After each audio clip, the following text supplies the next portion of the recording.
আচ্ছা, একটা শব্দ বলতে আমরা ঠিক কি বুঝি? শুধুই তার মানেটা? নাকি এর পেছনেও লুকিয়ে থাকতে পারে আস্ত একটা গল্প? আসলে কিছু শব্দ আছে যা একাই একটা পরিস্থিতি, একটা চরিত্র বা একটা ঘটনার পুরো ছবিটা আমাদের চোখের সামনে তুলে ধরতে পারে। চলুন আজ এমনই কিছু শব্দ দিয়ে গড়া একটা গল্পের গভীরে যাই। ভাবছেন তো একটা মাত্র শব্দ কিভাবে এতটা পাওয়ারফুল হতে পারে? এখানেই তো আসল মজাটা। ঠিকঠাক শব্দটা বেছে নিতে পারলে সেটা শুধু আপনার বাক্যকে সুন্দর করে না, বরং পুরো গল্পের মোড়টাই ঘুরিয়ে দিতে পারে। চলুন আজ আমরা সেটাই দেখব কিভাবে এটা সম্ভব। আমাদের প্রথম গল্পটা বিশ্ব রাজনীতির এক আনাড়ি রাষ্ট্রনেতাকে নিয়ে। তার একটা ছোট্ট ভুল পদক্ষেপ কিভাবে গোটা পরিস্থিতিকে আরও জটিল করে তুলেছিল সেটা আমরা দেখব কয়েকটি অসাধারণ শব্দের আয়নার মধ্যে দিয়ে। তো গল্পটা শুরু হচ্ছে বিশ্ব রাজনীতির এক জটিল মঞ্চে, এমন একটা জায়গা যেখানে একটা ছোট ভুলের পরিণতিও হতে পারে মারাত্মক।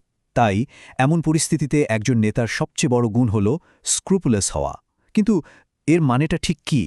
দেখুন, স্ক্রুপুলাস মানে শুধু নীতিবান হওয়া নয়, এর মধ্যে লুকিয়ে আছে চরম সতর্কতা আর খুঁটিনাটি বিষয়ের ওপর নজর রাখা। ধরুন একজন সার্জন, যিনি অপারেশনের সময় প্রতিটা পদক্ষেপ একদম নিখুঁতভাবে নেন।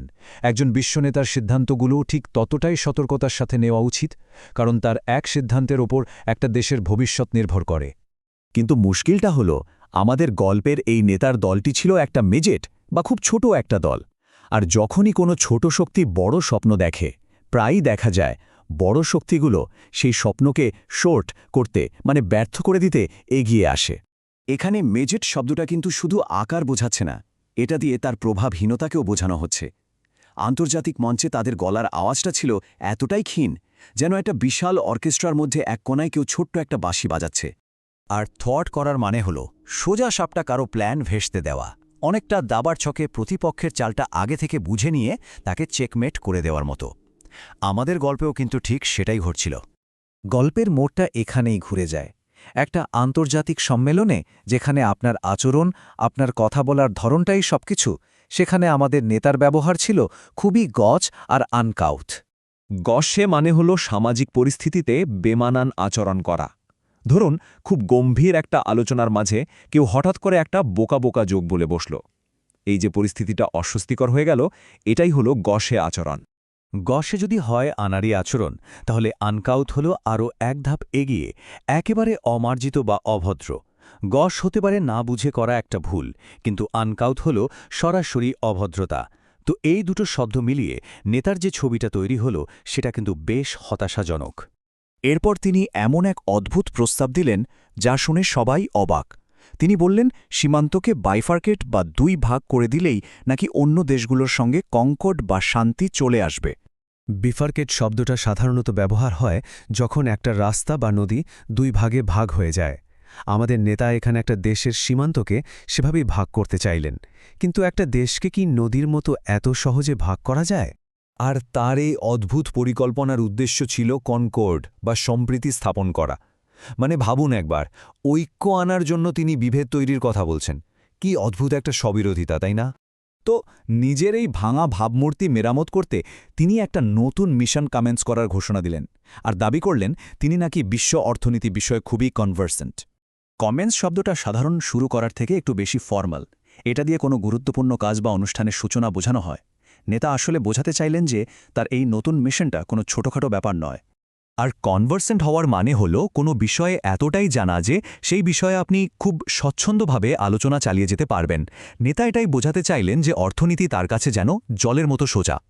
কিন্তু শেষ রক্ষা হল না।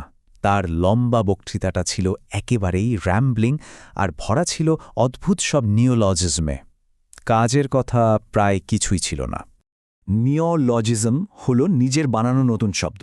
ধরুন, আপনি খুশি আবার দুঃখী দুটোই একসাথে অনুভব করছেন, তো আপনি একটা নতুন শব্দ বানালেন, হ্যাপি স্যাড। নেতার বক্তৃতাও ছিল এমনই, সব মন গড়া অদ্ভুত শব্দে ভরা, যা শুনে শ্রোতারা শুধু বিভ্রান্তই হচ্ছিলেন। আর র্যাম্বলিং বক্তব্য হলো সেই রাস্তার মতো যার কোনো ম্যাপ নেই। বক্তা এক বিষয় থেকে আরেক বিষয়ে উদ্দেশ্যহীনভাবে ঘুরে বেড়ান, কিন্তু আসল জায়গায় আর পৌঁছান না। ফলে শ্রোতারাও পথ হারিয়ে ফেলেন। আর এভাবেই আমাদের আনাড়ি নেতার গল্পটা একটা ব্যর্থতার মধ্যে দিয়ে শেষ হলো। তো আমরা দেখলাম শব্দগুলো দিয়ে কিভাবে একটা গল্প তৈরি হলো। কিন্তু শব্দের আসল মজাটা কোথায় জানেন? যখন একই শব্দকে আমরা একদম নতুন একটা পরিস্থিতিতে ব্যবহার করি। চলুন আমাদের শেখা একটা শব্দকে সম্পূর্ণ নতুন এক প্রেক্ষাপটে ফেলে দেখি তার অর্থটা কিভাবে বদলে যায়। এই যে দেখুন, বিফোরকেট শব্দটা একটু আগেই এটা একটা দেশের বর্ডার ভাগ করছিল, আর এখানে এখানে এটা একটা ধারণাকে, একটা আলোচনাকে দুই ভাগে ভাগ করে দিচ্ছে। একদিকে শান্তি, অন্যদিকে যুদ্ধ। একই শব্দ, কিন্তু প্রেক্ষাপটটা সম্পূর্ণ ভিন্ন। ঠিক একইভাবে দুটো দেশের মধ্যে আলোচনা কনকর্ড বা ঐক্যের দিকেও এগোতে পারে, আবার পুরোপুরি ব্যর্থও হতে পারে যদি তাদের নেতাদের আচরণ গজ বা আনাড়ি হয়। অর্থাৎ শব্দ একটাই, কিন্তু তার প্রয়োগটাই আসল কথা। তাহলে এই হলো আমাদের আজকের শব্দভাণ্ডার। এটা কিন্তু শুধু কয়েকটা শব্দ নয়, এটা একটা গল্প বলার শক্তিশালী টুলকিট। স্ক্রুপুলেসের সতর্কতা থেকে শুরু করে র্যাম্বলিং বক্তৃতার বিভ্রান্তি পর্যন্ত প্রতিটি শব্দই কেমন নিখুঁতভাবে এক একটা ছবি এঁকে দিল, তা তো আমরা দেখলামই।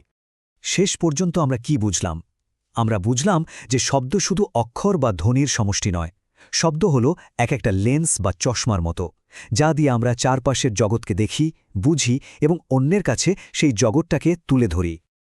তাহলে এখন প্রশ্নটা হল, এই শক্তিশালী শব্দগুলো ব্যবহার করে এই নতুন চশমা দিয়ে এরপর কোন গল্পটা বলা হবে? কারণ সঠিক শব্দ শুধু গল্পকে সুন্দর করে না, আমাদের ভাবনাকেও আরও ধারালো করে তোলে।